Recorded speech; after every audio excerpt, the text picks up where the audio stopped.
ఉన్నటువంటి సెటిలర్స్ కానీ రకరకాల సామాజిక సమీకరణలు ఇవన్నీ కూడా కలిసి వస్తాయి అని కూడా వాళ్ళు భావిస్తున్న పరిస్థితి. సో వాళ్ళు కూడా ఎదురు చూస్తున్నారు. సో తెలుగుదేశం పార్టీ ఏం స్టాండ్ తీసుకునే అవకాశం ఉంది అనేటువంటిది కూడా ఎట్లా ఏం జరగచ్చని.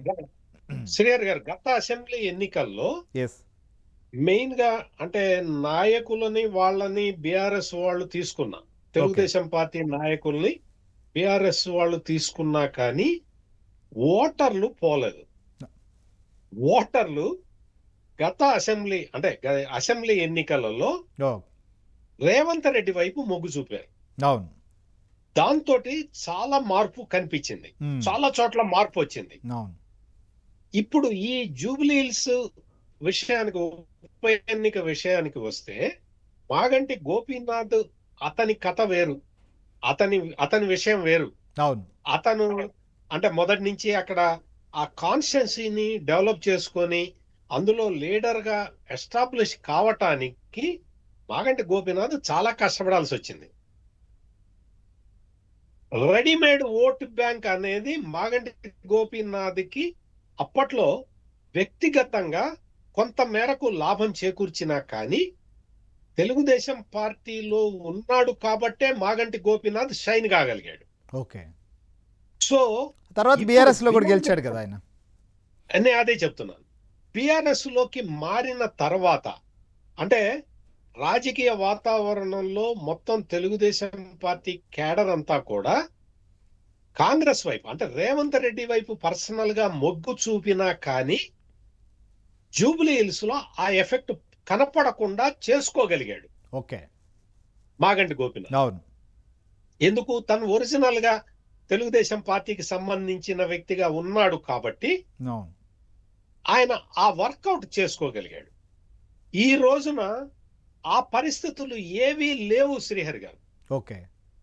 అంటే మాగంటి గోపీనాథ్ వారసురాలిగా ఆయన సతీమణి నిలబడ్డా కానీ ఆనాటి రాజకీయ పరిస్థితులు లేవు. అతను అంటే డెవలప్ చేసుకున్న లోకల్ లీడర్లు కూడా బీఆర్ఎస్ కి మనస్ఫూర్తిగా పనిచేసే పరిస్థితి లేదు అక్కడ. సునీతకి ఎవరైతే బీఆర్ఎస్ క్యాండిడేట్ ఉన్నారో ఆమెకి హోల్ హార్టెడ్ గా మాగంటి గోపీనాథ్ కి సంబంధించిన మనుషులు కూడా పనిచేసే అవకాశాలు కనపట్టలేదు అక్కడ.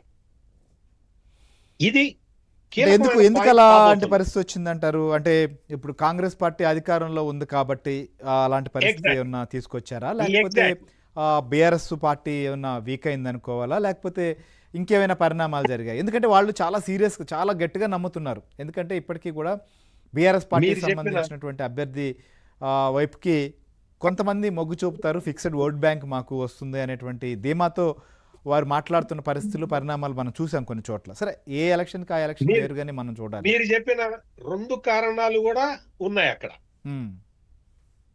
ఇంకా ప్రధానమైన కారణం ఏంటి అంటే ఇప్పుడు బీఆర్ఎస్ పార్టీ అక్కడ గెలుస్తుంది అని వాళ్ళు బీఆర్ఎస్ పార్టీ వాళ్ళు అనుకో, ఏ పార్టీ వాళ్ళు ఆ పార్టీ గెలుస్తుంది సహజమే కదా. సహజమే. అవును. ఇప్పుడు కాంగ్రెస్ పార్టీలో క్యాండిడేట్ కి సంబంధించిన కొంత కన్ఫ్యూజన్ ఉన్నది. అవును.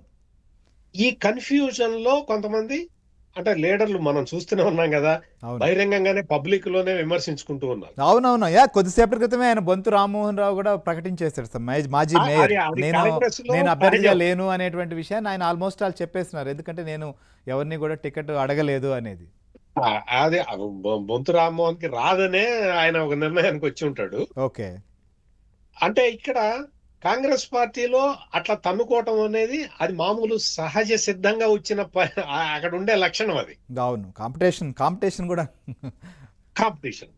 ఇప్పుడు మీకు భారతీయ జనతా పార్టీ అనేది అది ఒక అంటే చాలా అక్కడ ఫోర్స్ఫుల్ గా వాళ్ళు చాలా ప్రయత్నాలు చేస్తూ ఉన్నారు.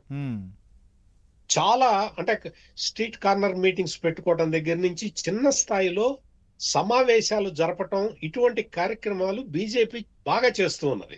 అవును. ఇప్పుడు మొత్తం అంటే బీజేపీ, బీఆర్ఎస్, కాంగ్రెస్ ఇవన్నీ కూడా పైకి తలపడుతున్నట్టుగా కనపడుతూ ఉన్నా కానీ, మూడు శిబిరాలుగా ఉన్నట్టు కనపడుతున్నా కానీ తెలుగుదేశం పార్టీ తీసుకునే నిర్ణయం మీద ఎవరి గెలుపైనా ఆధారపడి ఉంటుంది. ఓకే. తెలుగుదేశం పార్టీ తీసుకునే నిర్ణయం అంటే కంటెస్ట్ అంటే చేస్తారా? ఏంటి సార్, అంటే మీరు మీ అనుభవం రీత్యా, అంటే సరే రాజకీయాల్లో ఎప్పుడు ఏదైనా నిర్ణయాలు తీసుకోవచ్చు, ఎందుకంటే ఏదైనా సరే. తెలుగుదేశం పార్టీ అధినేతగా ఆయన నిర్ణయం, అంటే ఇప్పుడున్న పరిస్థితుల్లో ఎవరికైనా మద్దతు తెలిపే అవకాశం ఉంటుందా, లేకపోతే పోటీకి సంబంధించినటువంటి విషయంలో మొగ్గు చూపే అవకాశం ఉంటుందా, లేదు ఇది ఉప ఎన్నిక కాబట్టి గోపీనాథ్ గారు సతీమణి పోటీలో ఉన్నారు కాబట్టి మనం దూరంగా ఉందాం అనుకునేటువంటి అవకాశం ఉందా, ఎట్లాంటి చర్చ జరుగుతోంది? అంటే తెలుగుదేశం ఏ నిర్ణయం తీసుకుంటుంది అనేది ఇప్పుడే ఊహించటం కూడా కష్టం. ఓకే. ఎందుకు కష్టము అంటే ఇప్పుడు పోటీలో ఉన్నారనుకోండి, ఉమ్, భారతీయ జనతా పార్టీతో ఆంధ్రప్రదేశ్లో కలిసి ఉండి తెలంగాణలో విభేదిస్తే అది ఏదన్నా వేరే సిగ్నల్ పోవచ్చు. ఓకే. లేదు తెలంగాణలో బీజేపీతో కలిసి పోటీ చేస్తే అది బీజేపీ అంటే తెలంగాణ బీజేపీ నుంచి ఏదన్నా రాంగ్ సిగ్నల్ పోవచ్చు. ఉమ్, బీఆర్ఎస్ పార్టీకి సంబంధించిన అభ్యర్థి మాగంటి గోపీనాథ్ సతీమణి అయినంత మాత్రాన తెలుగుదేశం పార్టీకి సాఫ్ట్ కార్నర్ ఉండాల్సిన అవసరం లేదు. ఓకే. మాగంటి గోపీనాథే పార్టీ వదిలిపెట్టి వెళ్ళిపోయినప్పుడు అంతే కదా. ఆయన సతీమణి మీద సాఫ్ట్ కార్నర్ ఉండే అవకాశమే లేదు. అవును. ఓటు బ్యాంక్ అనేది తెలుగుదేశం పార్టీకి సంబంధించిన ఓటు బ్యాంక్ అయితే మాత్రం జూబ్లీ హిల్స్ లో ఉన్నది. ఎస్. ఈ ఓటు బ్యాంకు ఎటువైపు టిల్ట్ అవుతుందనే దాని మీదే ఎవరి గెలుపైనా ఆధారపడి ఉంటుంది. అవును. ఈ ఓటు బ్యాంక్ అంటే తెలుగుదేశం గనక క్యాండిడేట్ ని నిలబెడితే గనక నిలబెడితే బీఆర్ఎస్ థర్డ్ ప్లేస్ లోకి వెళ్ళిపోతుంది నా అంచనా ప్రకారం. ఓకే. అంటే ఫస్ట్ సెకండ్ ప్లేస్ నేను చెప్పను, ఇప్పుడే చెప్పే అవకాశం లేదు. ఓకే.